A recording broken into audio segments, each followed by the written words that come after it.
If you really are concerned with drug use, the only way is legalization. The only way to move beyond criminal drug usage, criminal drug pushing, is to have the government take control of that.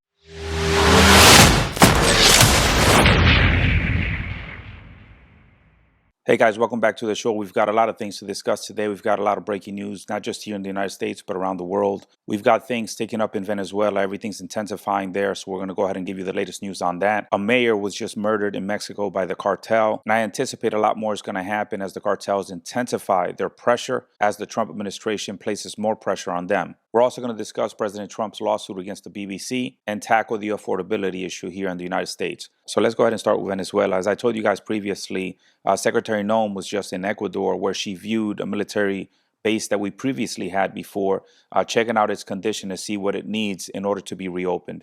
I also told you guys that the Brits stopped sharing intelligence with the United States as well as Colombia. Now, you're going to hear about that a little bit later on, where Secretary Rubio talks a little bit about that. But that has not deterred other countries in the region from joining in against Maduro. Take a look at this. Caribbean nation of Trinidad and Tobago says it will conduct 5 days of military drills with the U.S. starting tomorrow. The islands are right off the coast of Venezuela. The last several weeks, the U.S. has built up its forces in the Caribbean, including its largest aircraft carrier, the USS Gerald Ford, is in position there. And when it comes to action in Venezuela and what the president's going to do, he just recently stated that he's finally made up his mind about the actions that he's going to take. You know, operational security, he's not going to say exactly what it is he's going to do, but listen to this. Have you made up your mind on what you'd like to do as far as action? I sort of have made up my mind, yeah. I mean, I can't tell you what it would be, but I sort of made up my mind. But no matter what happens in the Caribbean, the left is going to continue to spaz out about those drug boats that are being blown up. They continue to argue that there's no way that we can possibly know that these are drug boats.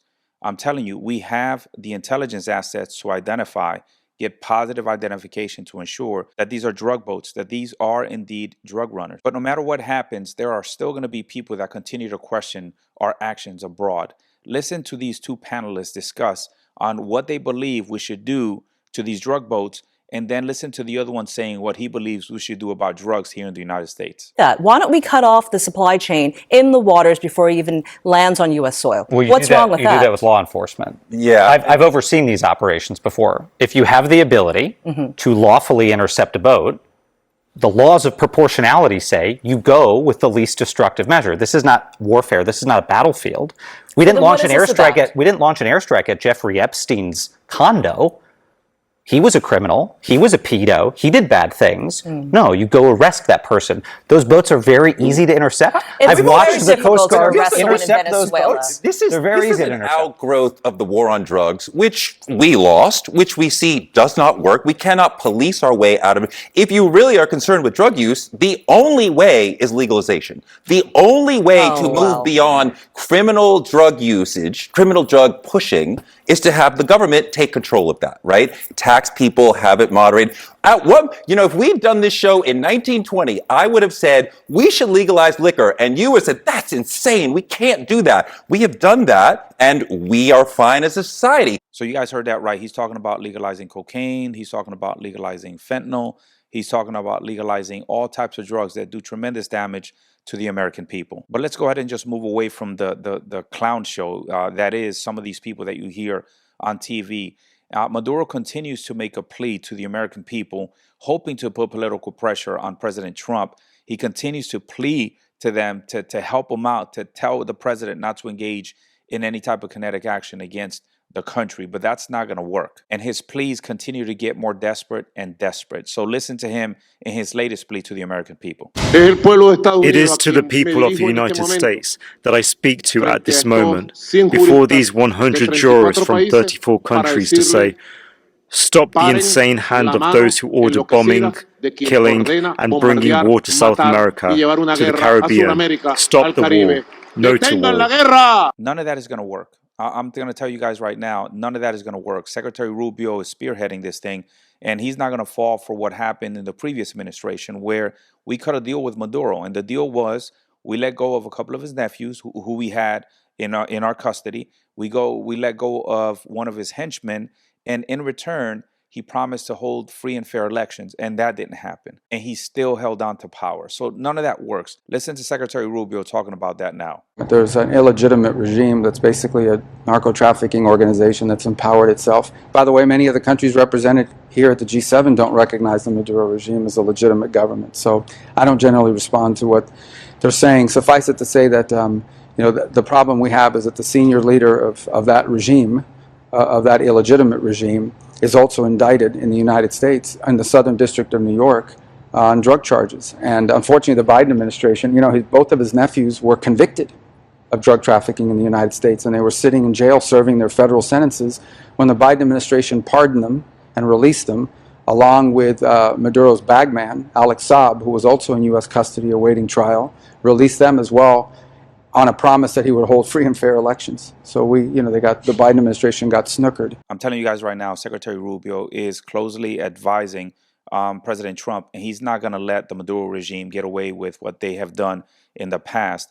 He is completely against a lot of those political persecutions that Maduro has committed against his people. He's against all the violence that he's conducted against his people. So Maduro can say whatever he wants. He's not going to let up. And I told you guys I was going to discuss the intelligence piece again. Colombia stopped sharing intelligence with us. The Brits stopped sharing intelligence with us. At least that's what we heard, right? According to Secretary Rubio, he hasn't heard any of that. And for those of you that thought we were relying on that type of intelligence, listen to Secretary Rubio discuss that here. Do you think that the United States, needs anyone else's help on intel to continue to do what you're doing? Well, I'll say this to you. Again, when I talked about intel matters, I just don't comment on them broadly. Suffice it to say that there's a reason why we have assets in the region. Those assets do, among other things, collect intelligence. We're very confident in the intelligence we have, and nothing has happened.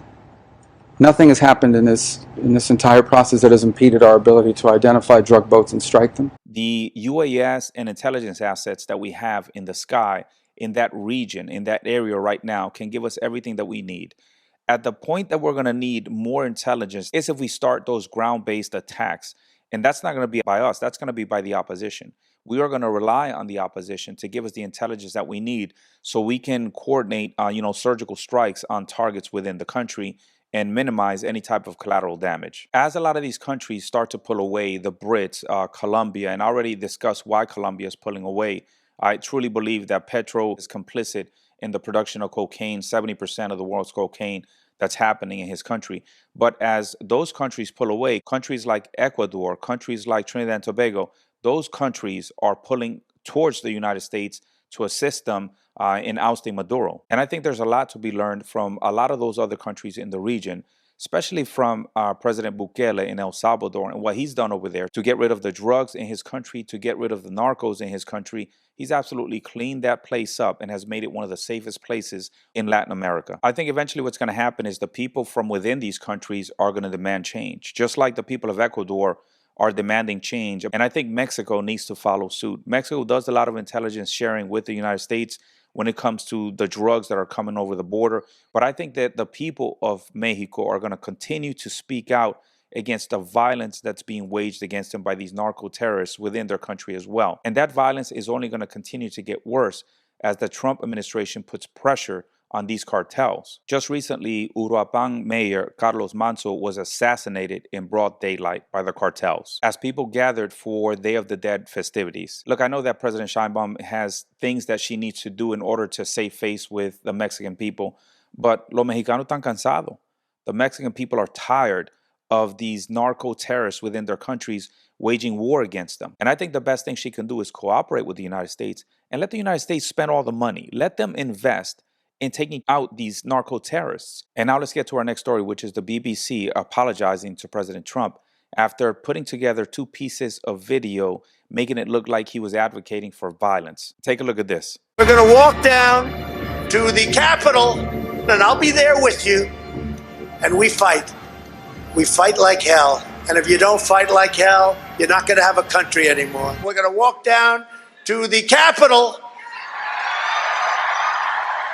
and we're going to cheer on our brave senators and congressmen and women.